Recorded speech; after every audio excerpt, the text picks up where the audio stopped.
So again, what I want to talk about today is our current thoughts about treatment and management, as well as our research efforts for what's really an uncommon type of melanoma. This is a very educated audience, and I'm sure there are people here who've never even heard of eye melanoma before. But I'm going to talk a little bit about that. And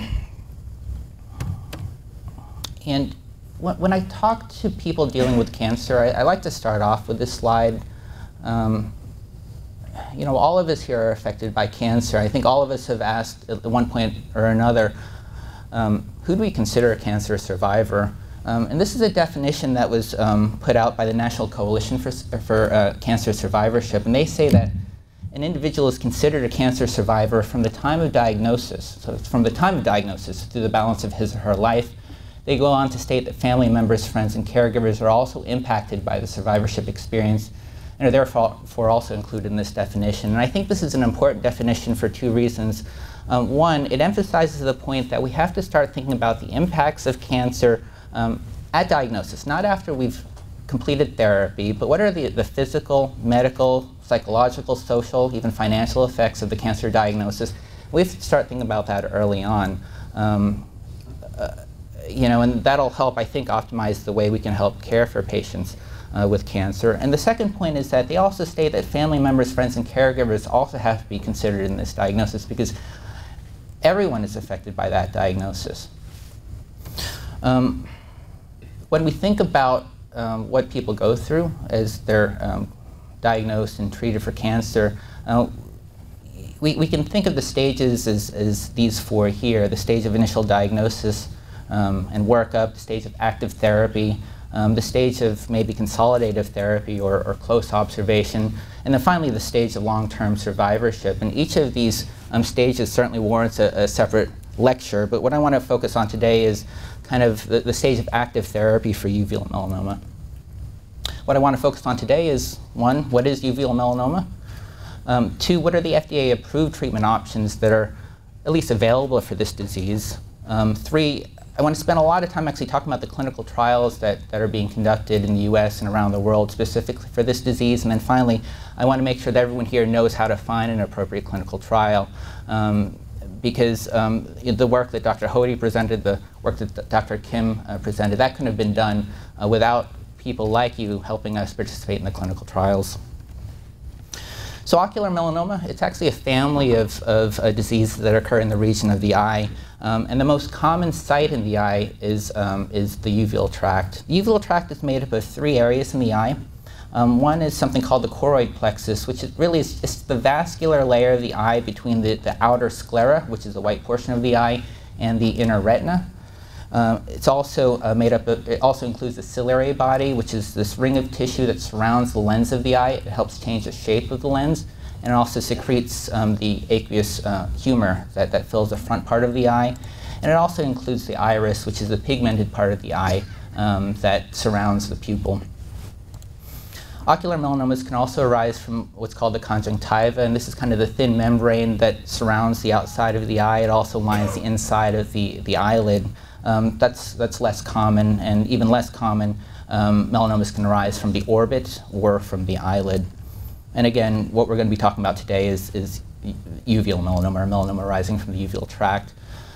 So of the 69,000 cases of melanoma diagnosed each year in the United States, about 3,000 of these are actually ocular melanoma.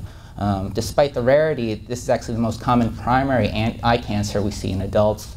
Represents about 5% of all melanomas. It is a different disease than skin melanoma. Although it arises from melanocytes, which are the pigment cells in the body, just like skin melanoma, you know, the reasons it becomes cancer, the way it behaves, the way it responds to therapies are a little bit different from skin melanoma. We're going to go through some of that. We can use local therapies like radiation, surgery to take out the eye, and that can be curative in some cases of eye melanoma, but unfortunately, despite aggressive therapies like that, it can recur. And once eye melanoma recurs, this is a difficult disease to treat. That's true for skin melanoma. It might even be more true for eye melanoma. And for that reason, people have put in a lot of effort to try to find treatments that maybe that we can do in addition to surgery, in addition to radiation, to help reduce the likelihood of it coming back.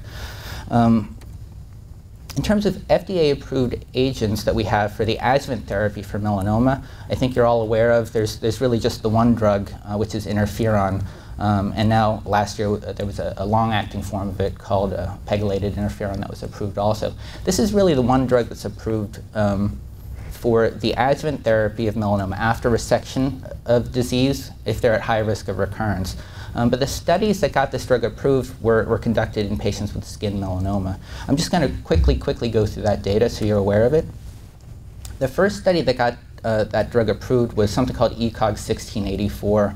And on this study, patients with, again, high-risk skin melanoma were randomized to either close observation or a year of this interferon therapy. And the interferon, it was an IV treatment. You got Monday through Friday, 5 days a week, and then you gave yourself shots in the belly 3 times a week for the rest of the year.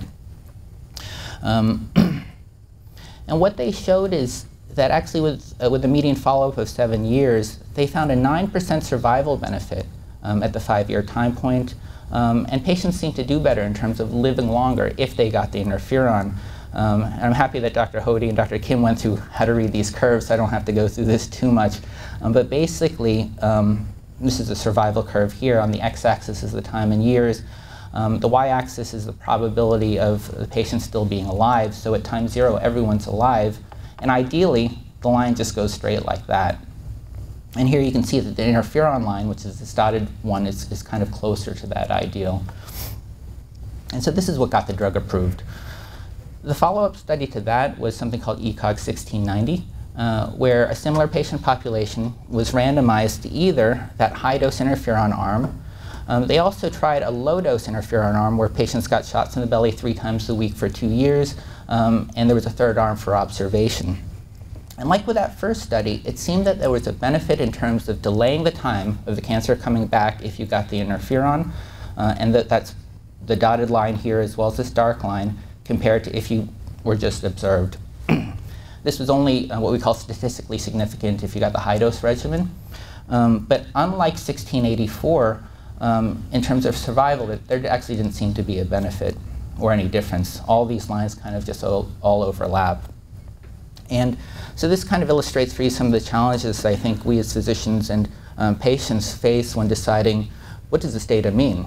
It's great if all the data says the same thing. If it all says yes, it helps. Well, we'll use it then, but that's not the case for interferon. And I think for patients here who have cutaneous melanoma, who've had this discussion, you probably know that it's a long discussion between the doctor regarding the potential benefits as well as the potential side effects of therapy to decide whether or not to do that.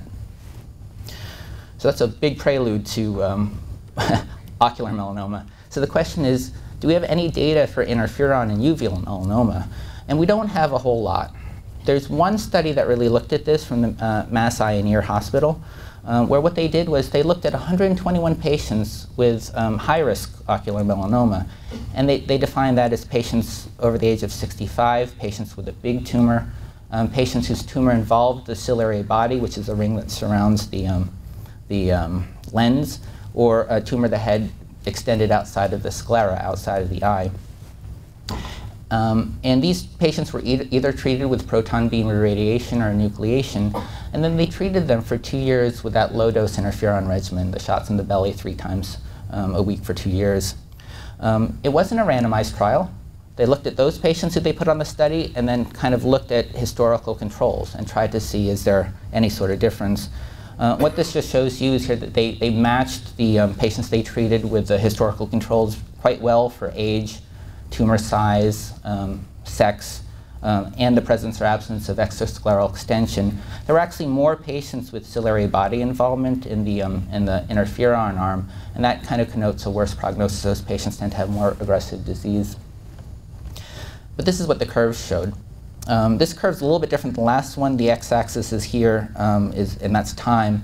And then the y-axis is actually the proportion of patients who've passed away. So ideally, the line is flat here on the bottom.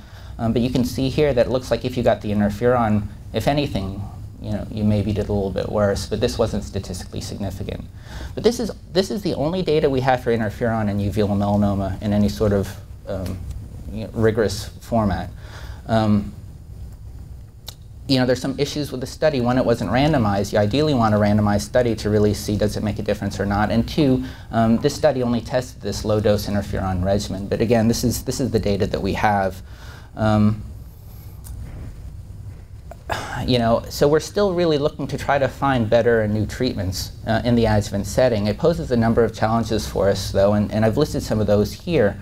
One of the challenges is what treatment should we test in this setting? Typically, we'll test drugs that have been proven to be effective in the advanced setting and then move it forward earlier.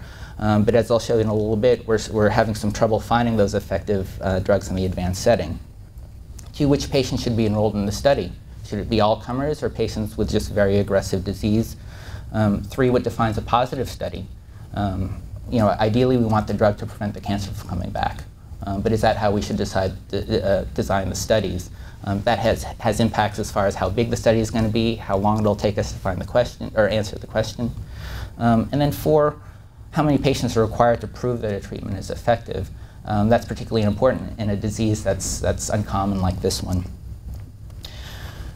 So in terms of ongoing current clinical trials in the adjuvant setting, worldwide there are just 3 right now. There's a vaccine study being conducted in the Netherlands. The Cleveland Clinic is studying the combination of chemotherapy with DTIC with interferon in this setting. And then this group in San Diego is studying the combination of chemotherapy, sunitinib, which is one of those new targeted agents, and then anti-estrogen therapy. I think the paucity of the number of trials that are being conducted is reflective of the challenges that we're facing in trying to actually develop these good trials. What I've put on here is something called the clinicaltrials.gov number.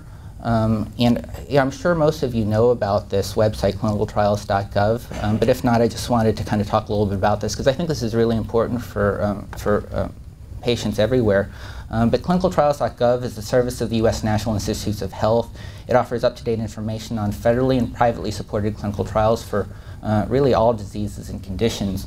And at least as of November, it listed nearly 120,000 trials conducted in the U.S. as well as around the country. So I think for patients who are interested in clinical trials, this is an invaluable resource.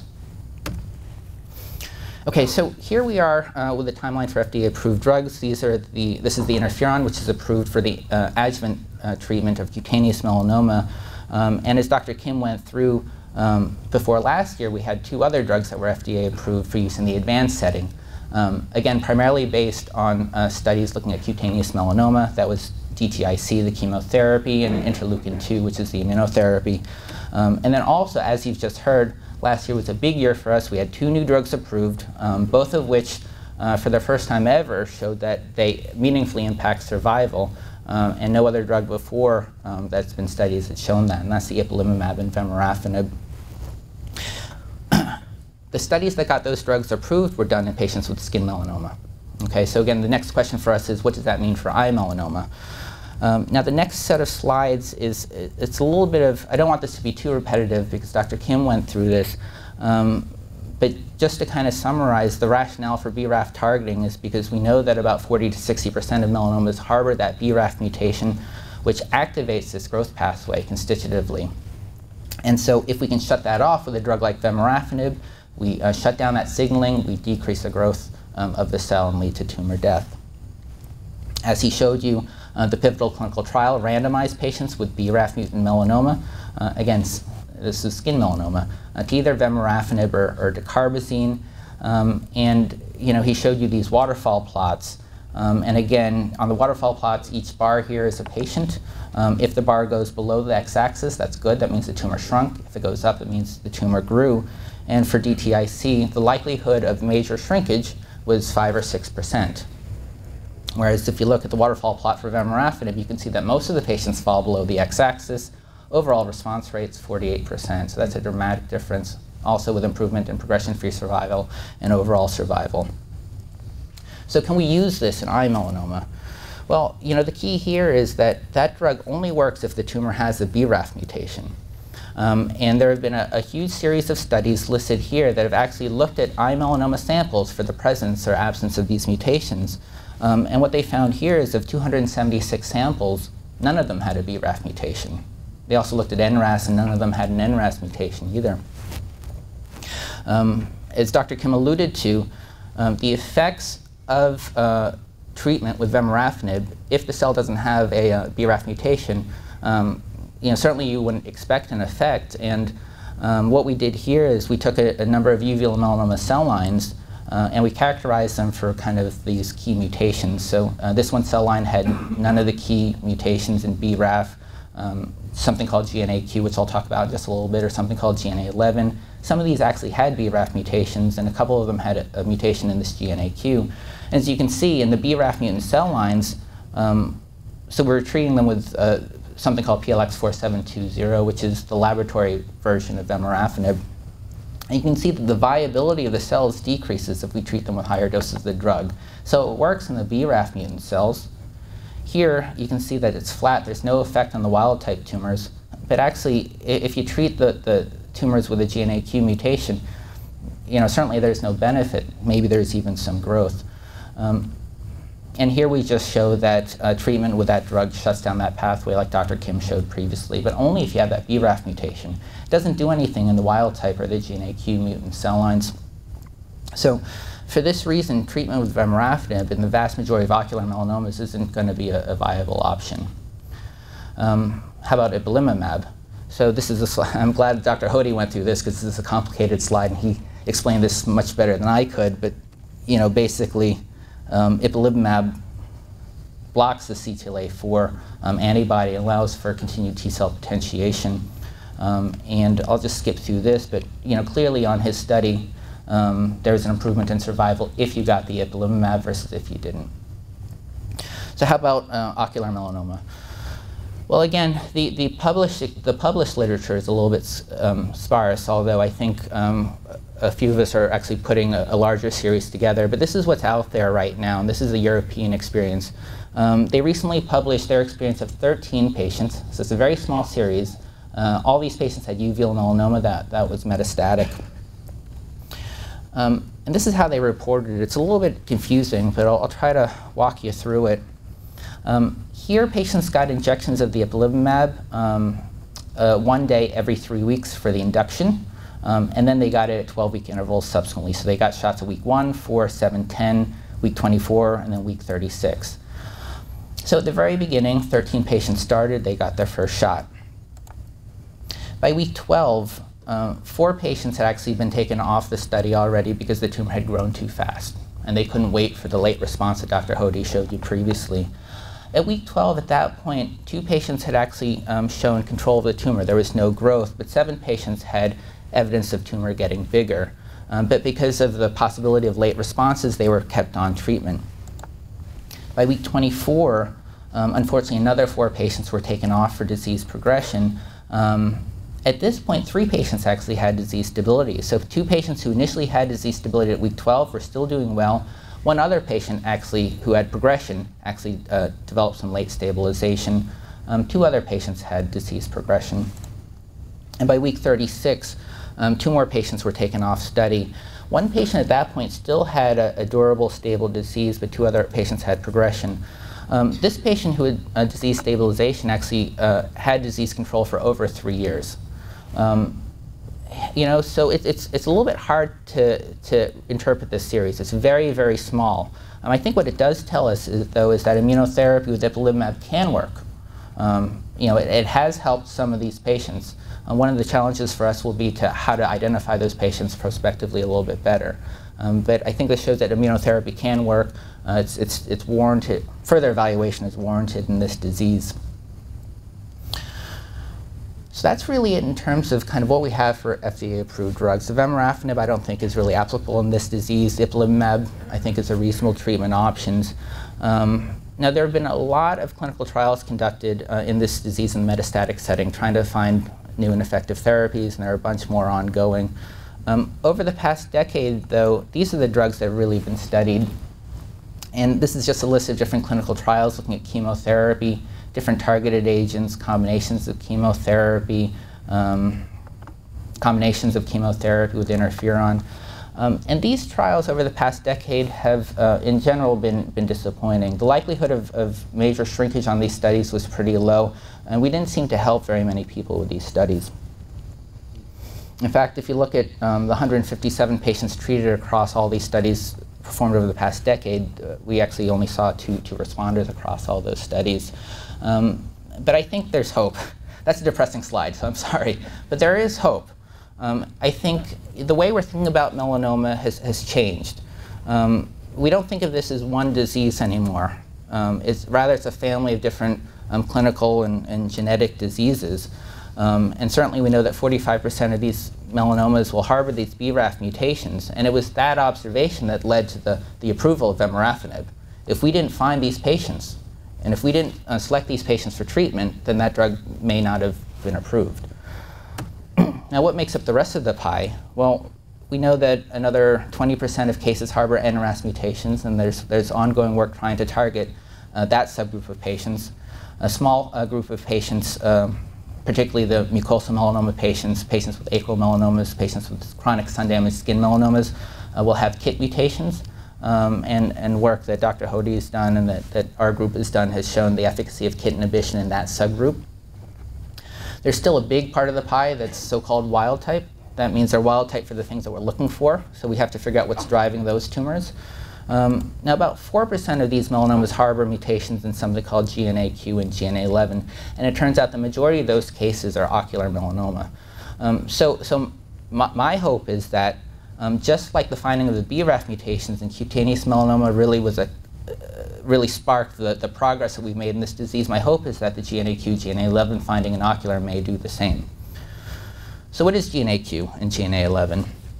It's a little bit complicated, but these are genes that encode for the alpha subunit of this thing called a G protein. And this is the G protein here. It's made up of 3 parts, this alpha subunit, beta, and this gamma subunit. And at rest, the alpha subunit's bound to this thing called GDP. And when it's bound to GDP, it's just shut off.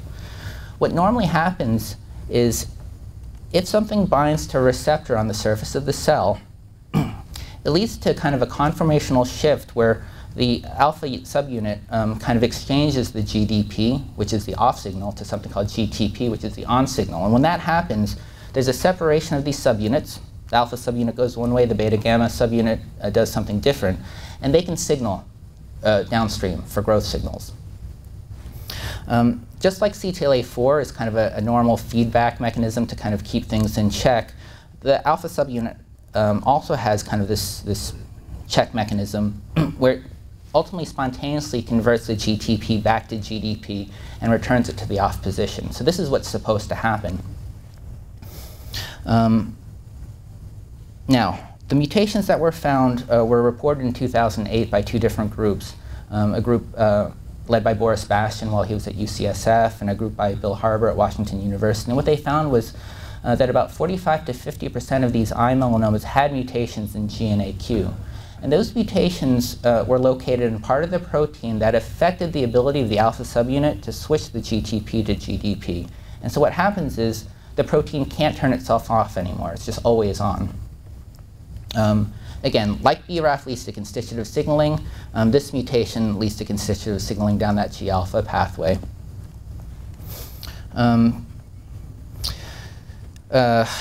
So further work was done looking at a larger subset of tumors, and here Boris Bastian's group looked at a large subset of these blue nevi, which are really non-cancerous tumors, primary uveal melanoma samples, and then samples of melanoma that had spread to other parts of the body. And again, in this larger subset, he showed that about 45% of these cases had GNAQ mutations. But he also looked at another gene called GNA11. It's related, has very similar functioning. And what he found was that another 32% of these cases had a GNA11 mutation. And these 2 mutations are mutually exclusive. You'll have one or the other, but not both, suggesting that maybe functionally these do the same things. One interesting observation was the prevalence of the GNA11 mutations seemed to be greater in the more advanced tumor samples. So in the non-cancer blue nevi, there was just a very low prevalence of these mutations, but if you look at the metastatic samples, the majority of them had a GNA11 mutation. If you look at GNAQ, the pattern was exactly the opposite, suggesting that maybe this GNA11 is a marker of more aggressive disease. Now, we also looked for mutations in another part of the gene affecting exon 4, and also found a smaller percentage of tumors harbor these mutations as well. And that has some functional significance, which I don't think we need to get into now. But this is kind of a cartoon of what I call the G-alpha pathway. And this is really complicated, so I apologize. But basically, here's G-alpha, and here's G-alpha activated. If it's activated, it signals through a number of key growth pathways, but I'm just illustrating two here. One is the PI3-AKT pathway, as well as something called the MAP kinase pathway. And the finding of the mutations leading to constitutive activation of both AKT as well as the MAP kinase pathway, I think, give us some thoughts regarding potential treatment strategies that we didn't have before. And so you can imagine that perhaps if this is activated by that G-alpha mutation, perhaps if we shut down AKT, we might be able to get some anti-tumor effects. mTOR is another protein that may be worth targeting, something called PKC, something called MEK as well. And there are ongoing clinical trials looking at kind of these various therapeutic strategies, which again, in my mind, again, kind of mirrors the BRAF story for cutaneous melanoma. The largest trial that's ongoing right now is a trial looking at a drug called AZD6244 that blocks this protein called MEK. In the laboratory, if we take these uveal melanoma cell lines again, they're characterized for their mutation status. 2 have no mutations, 2 are BRAF mutant, 4 have these GNAQ mutations, and 1 has this GNA11 mutation. You can see that treatment with this drug, the AZD6244, with increasing concentrations, has some effects upon the tumors without a mutation, but certainly not as much as the BRAF mutant cell lines, and also not as much as the GNAQ, GNA11 mutant cell lines.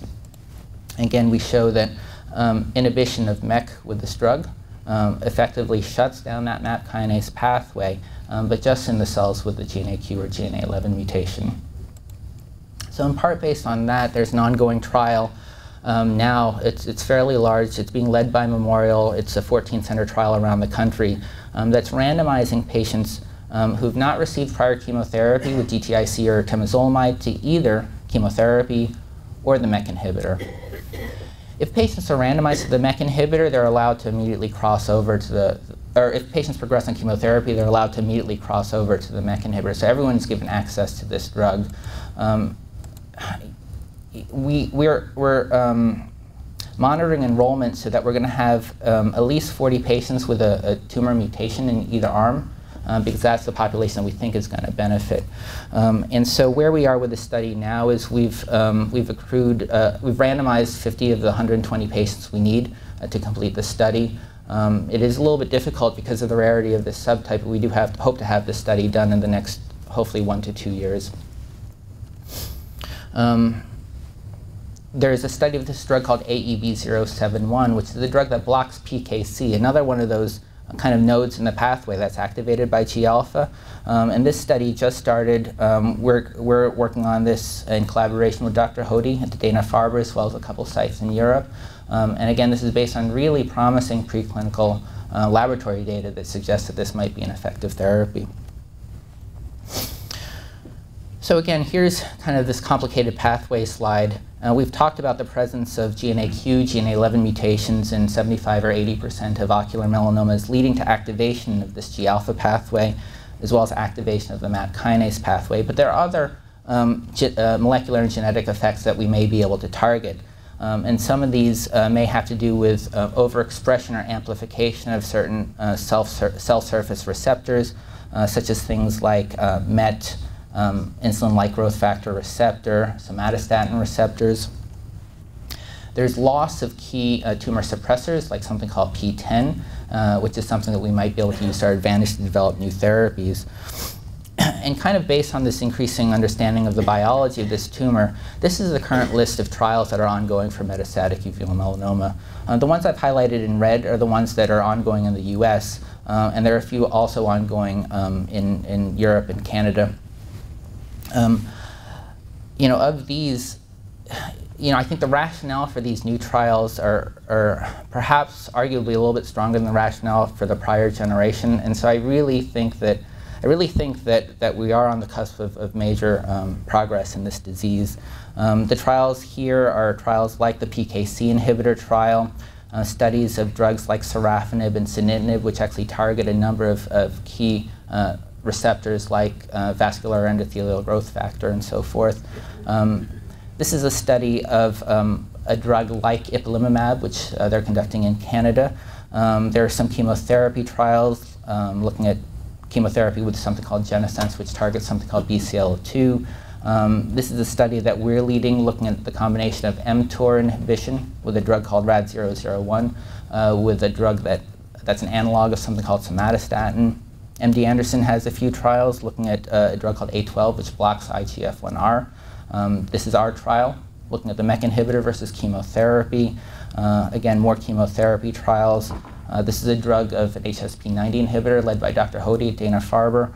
And then we're going to have a trial looking at this HDAC inhibitor, histone deacetylase inhibitor, up in Memorial. That should be up and running in the next month. So again, there's a big push to develop new treatments for this disease. Kind of the last thing that I want to talk about is some of the work that's been done looking at liver-directed therapy. One of the unique things about this disease is it has a predilection for metastasizing to the liver.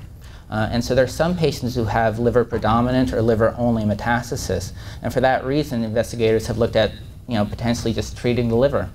If we don't have to treat the whole body, if the disease is just in the liver, why not treat that?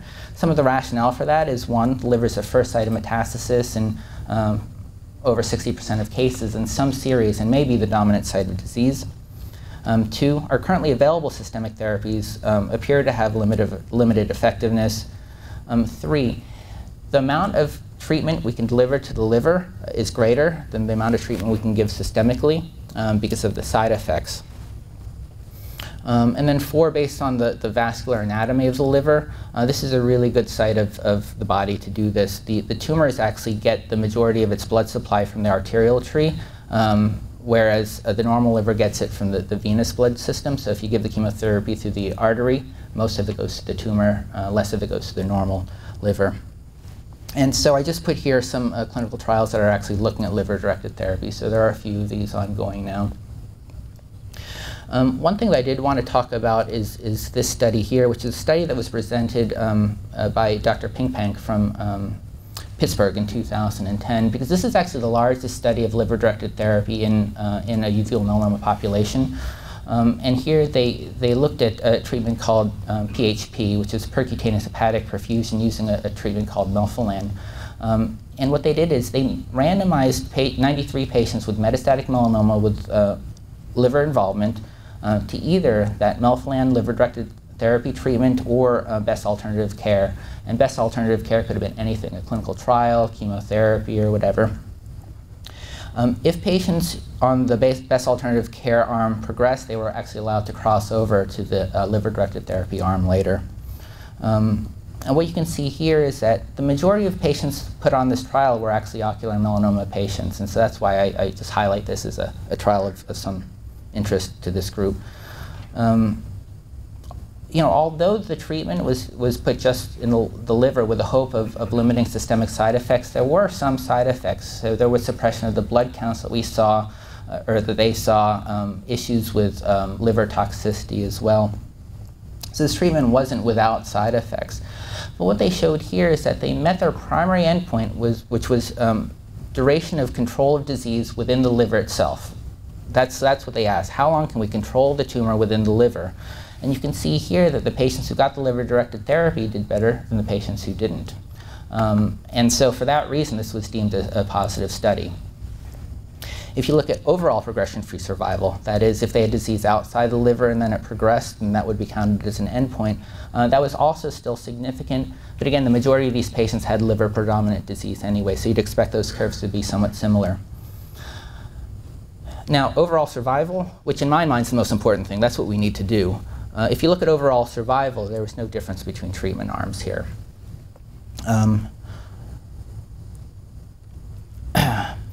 Now here what they did was they looked at the patients who got the best alternative care only, shrank tumor better than best alternative care did. So about 34% of the patients got liver-directed therapy, got major tumor shrinkage, versus 2% of those who had best alternative care. So overall, I think what this data shows is that this DELCATH treatment can control tumor growth and can shrink tumor within the liver. There's no clear effects upon overall survival, but again, it did meet its primary endpoint of disease control within the liver. So I think this is a treatment that I think we need to talk about for patients with uveal melanomas with disease in the liver. So I'm just about to wrap up. These were the questions that I had hoped to be able to answer for you today. And in summary, I think uveal melanoma is a distinct disease entity from cutaneous melanoma. It has a unique biology, has a unique response pattern to systemic therapy. The currently available treatments for cutaneous melanoma have limited efficacy in uveal melanoma, although I think further investigation of treatments such as Ipilimumab or other immunotherapies is warranted. Hepatic-directed therapy has activity in the liver metastasis from uveal melanoma, but the role of this treatment in this disease still has to be further defined. Emerging insights into the biology of uveal melanoma have led to the development of a series of clinical trials which hold promise for positive clinical impact in this disease, and patient participation in clinical trials, both in the adjuvant and metastatic setting, remains critical to the successful development of effective therapies. So with that, I'm going to put this slide up here, which are a list of resources for patients with melanoma and uveal melanoma, which I'm sure a lot of you are aware of, and I'll end it there. Thank you.